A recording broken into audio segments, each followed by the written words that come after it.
Mydworth Mysteries, Episode 12, Murder in the Dark. Written by Matthew Costello and Neil Richards. Narrated by Nathaniel Parker.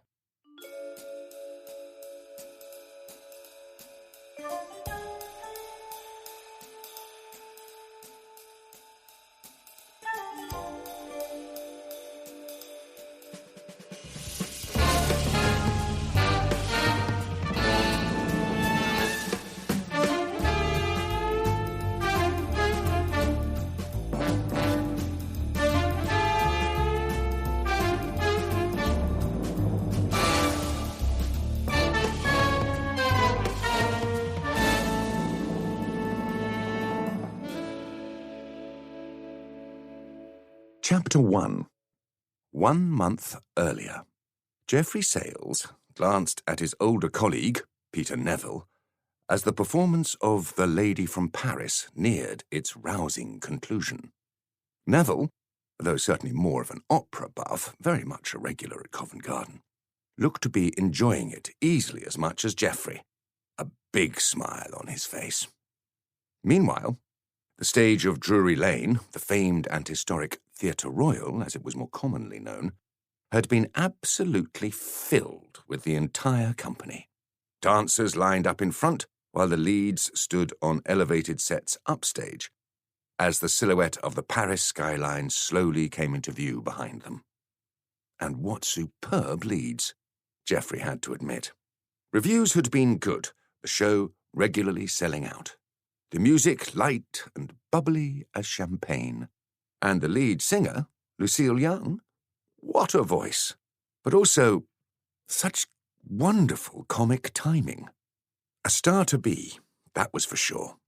The programme indicated that she had more West End musicals lined up and, with her new movie to be released in the new year, a successful career looked assured. The orchestra soared through the romantic finale, and the dancers, pretending to be from the scandalous Folies Bergère, but here garbed much more decorously, high-kicked their way through the closing song about young love in the fabled City of Light. All jolly good, Geoffrey thought. The cast were clearly enjoying this spectacle of song, light and dance as much as the audience. The music now swelled, and Lucille Young and her co-star, a dashing enough chap but all but invisible next to her, had their final solo, the chorus briefly silent, their two voices rising. And then the climax came, and the full company joined in for the big finish. Thunderous applause already beginning, the red brocade curtain came flying down, and everyone in the theatre stood up and clapped, as if this ending had come all too soon. Then the curtain calls, so many of them.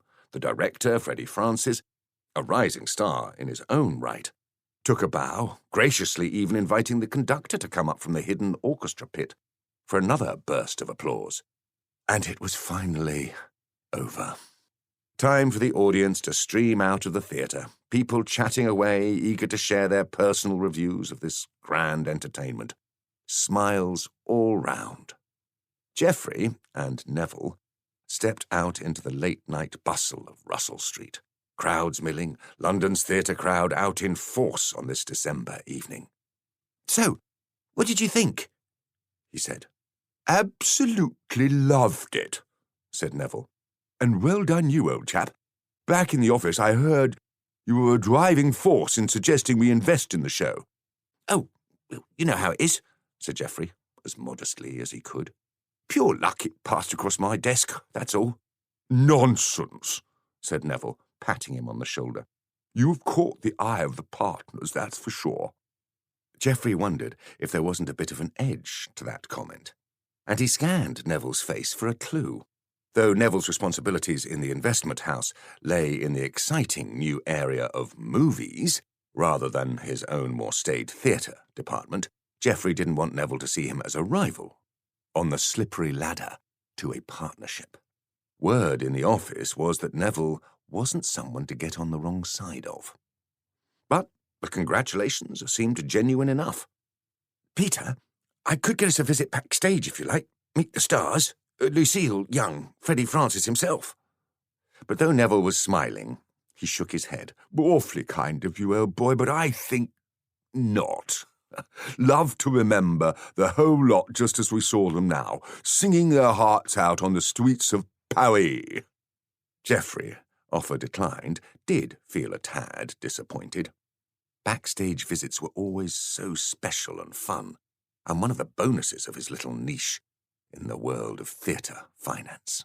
He wondered if Neville might have other plans for the rest of the evening, and indeed he did.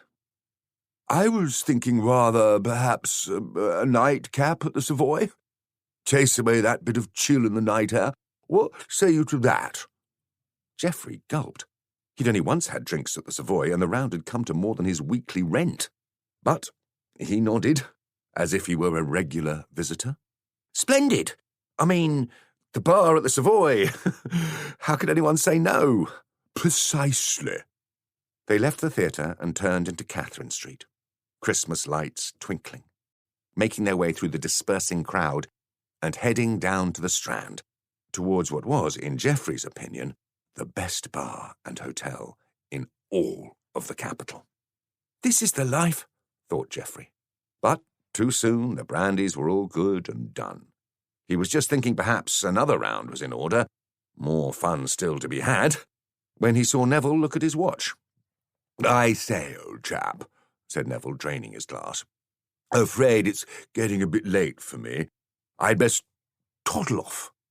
Geoffrey had been enjoying sitting at this table, the festive decorations so charming, the smart set chattering away all around them, a piano playing nearby, feeling he had come such a long way from his modest roots in Manchester. Damn the expense if it got him into Peter Neville's good books.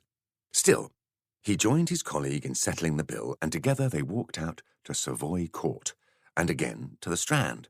The wide street quieter now, shops and restaurants closed. Just the occasional cab chugging past. "You heading for Charing Cross?" said Neville, as they buttoned up their coats against the night-time chill. Geoffrey glad of his silk scarf. "Yes, still living south of the river," said Geoffrey, keenly aware how much he needed a promotion before he could afford a smart flat in the Albany like Neville. "Should just catch the last train." "I'll walk with you," said Neville. "Clear my head a bit after those brandies." They crossed the street so that Neville could buy some cigarettes from a machine on the corner. Then they strolled off down the Strand. For a few minutes they walked together, chatting about affairs at the office, pending deals, already the fun and fizz of the night giving way to preparations for another day in the city. Geoffrey even being rather forward now in his opinions. They came to Heathcock Court, a little alleyway right by the Adelphi Theatre, and Neville stopped. "You know what, old chap," he said. "Think I'll turn in here. A bit of a shortcut. Change of pace on my way home, eh?"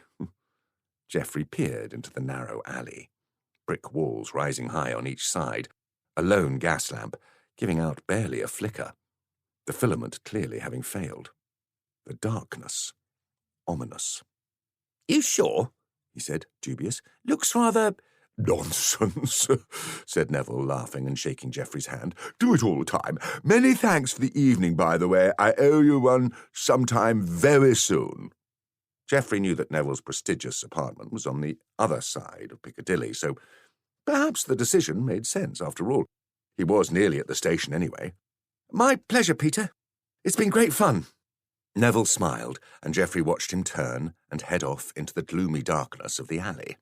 He continued on his way, hoping he'd not missed his train, pleased with the way the evening had gone. But he'd only taken a few steps when he heard a strangled cry. Geoffrey stopped. Probably nothing, he thought. A sound in the night. Someone in his cups taking a late-night misstep. The sound came again, louder, coming from precisely the alley down which Peter Neville had headed for his brisk walk home. Geoffrey turned and started to trot back in that direction. Then, hearing another cry, picked up the pace. He rounded the corner and rushed into the alley. He could just make out two shapes. One person on the ground, arms up, and a man looming over him. Then, worse, something in that man's right hand catching the light.